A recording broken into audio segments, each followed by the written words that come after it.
Hello, Faith and Yeti here. So this is my first video on mushrooms. I've been growing gourmet mushrooms for about 4 to 5 months. I started out from the beginning and got all the way to the end and produced about 4 bucket loads of pink oyster mushrooms just a few weeks ago, except then my humidifier died. So as I wait for a new humidifier system to show up, I felt like I could start making a few videos on how I began my process of growing my own mushrooms. And again, these aren't psychedelics. This is more about food, nutrients. Most mushrooms have anti-cancer, anti-tumor, anti-dementia, anti-Alzheimer's properties to them, as well as various things. For instance, button mushrooms, the ones you get at the store in Portobello, if you cut them and you place them in the sunlight or UV rays for about 15 minutes, it will give you, I believe, 150% over the daily value of vitamin D. My family, we go to the store and we buy oyster mushrooms, and when we get those, we found that we can eat those. We fry them on the grill, or I guess we grill them. And when you eat those, it has a anti-inflammatory and a antibacterial effect, and it can knock out colds fairly quick.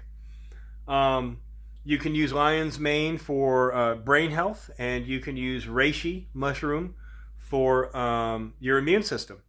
And there's various other things you can do with mushrooms all over the world. I believe there's 40,000 types of species out there. But anyway, I wanted to start off with what I did. So when I first started thinking about mushrooms, I had to do a ton of research. And in that research, what I was mainly looking for is how do I do this cheaply and effectively without having to spend, well, I guess lots of money over time. And the first thing I really came across was this. This is a liquid culture syringe. This is full of mycelium. Can't really see it, but it's full of the white stuff in this jar.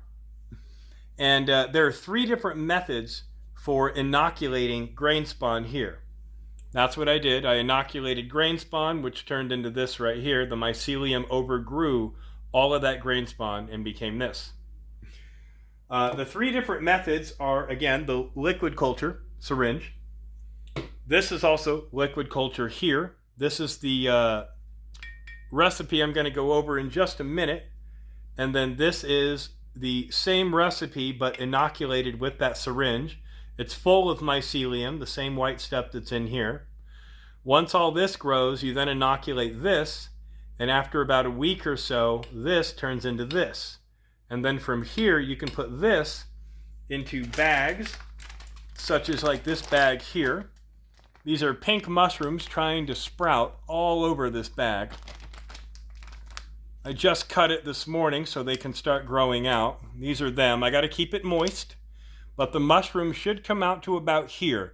It should yield me between 1 and 2.5 pounds on the first flush.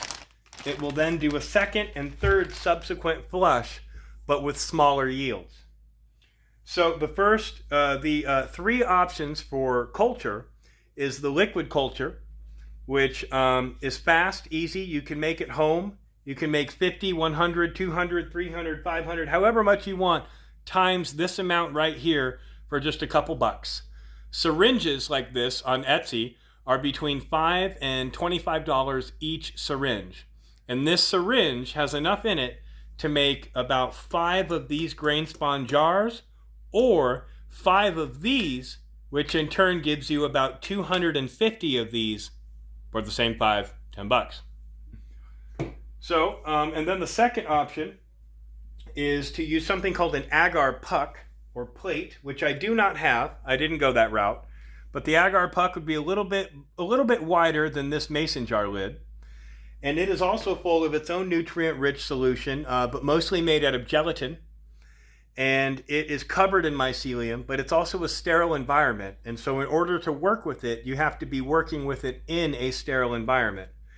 And that requires either a monotub, which is basically just a large tub that you cut holes in with the lid on top, that air is not moving around inside, so no bacteria can be brought in. You have to heavily sterilize the inside of it before you use, sterilize your gloves, everything. Or you have to buy something called a laminar airflow hood. And those are anywhere between $800 for the cheapest one you can possibly get, and up to about $4,000 or $5,000 for the most expensive. I did not want to go that route, so again, I stuck to liquid culture and then grain spawn. And then the third option is a spore print. And essentially what you do is you take a mushroom like a portobello, you cut the bottom off, the stem, and then you place the portobello right after you pick it. I don't think you can do it straight from the store. You might be able to, but I think it's right after you pick it. You place it on top of a piece of paper, and then you cover it with a container.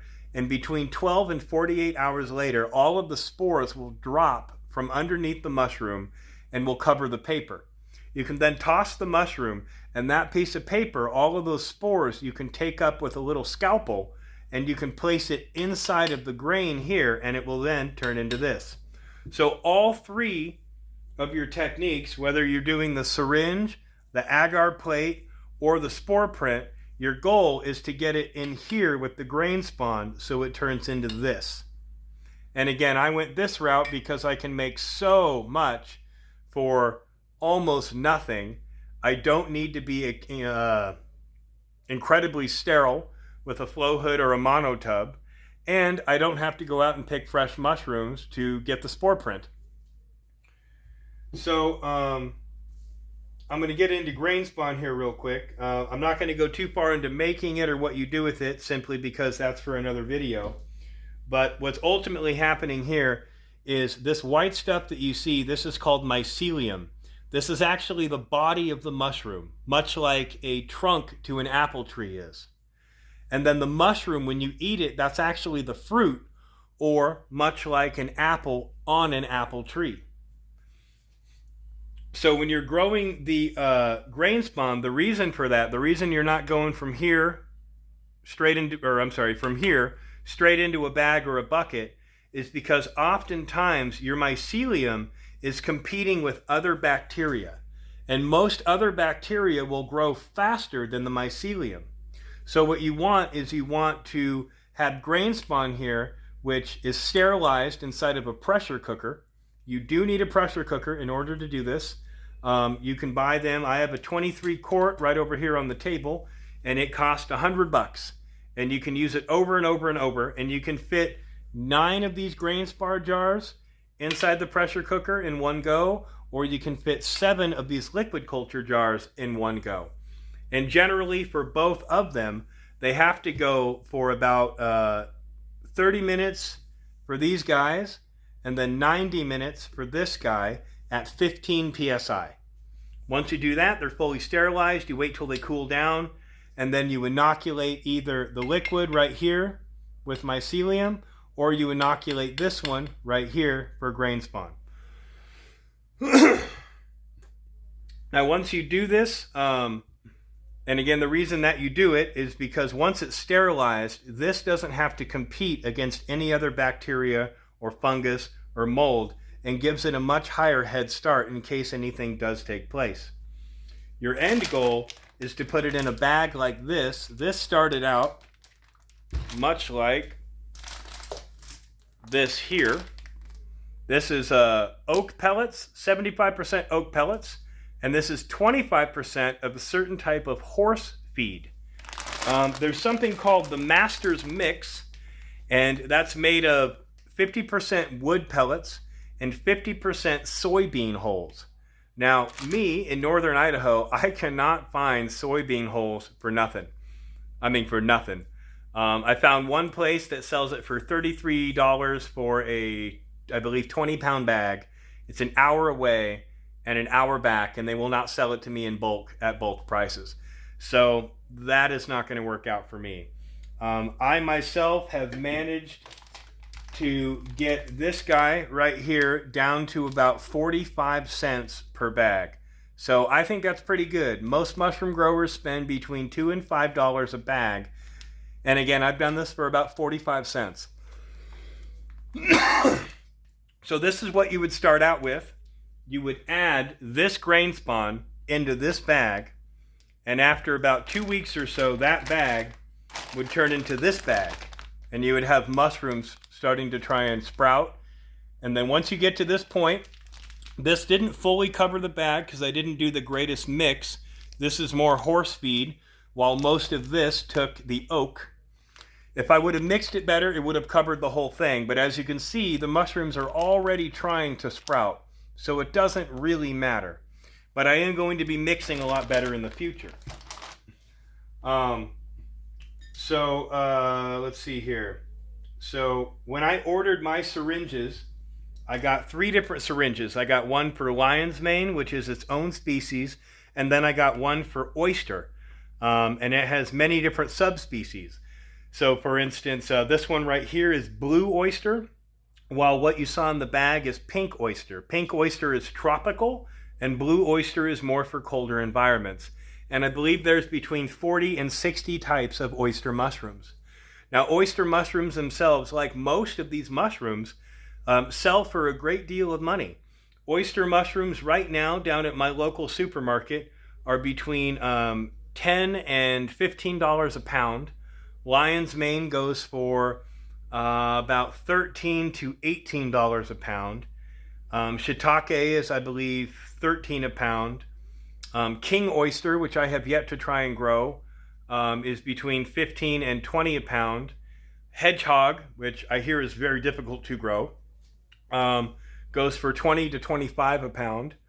And then lastly, I have not grown it yet, but I plan on growing it here this spring. There is actually a way, even though it goes against what a lot of people believe, there is a way to grow morel mushrooms at home. I have found plenty of people that have done this already with great success. I even found one guy's page where he talks about how his family was able to yield 1,000 pounds of morel mushrooms. Morel mushrooms go for between $20 and $40 a pound. That's significant. Or 1 pound dried, which based on my calculations I believe is about 4 pounds, in the off season goes for about $340 per pound. So that's significant. Significant. So right now my goal is to show everyone how to make this solution right here, and I'm going to get into that in just a moment. And then from there I'm going to show you essentially how to do this, and then we'll have another video where we do grain spawn. I show you how that works, another video for doing bags, another video for making buckets. I want to get the whole thing in there so everyone else can start doing this as well.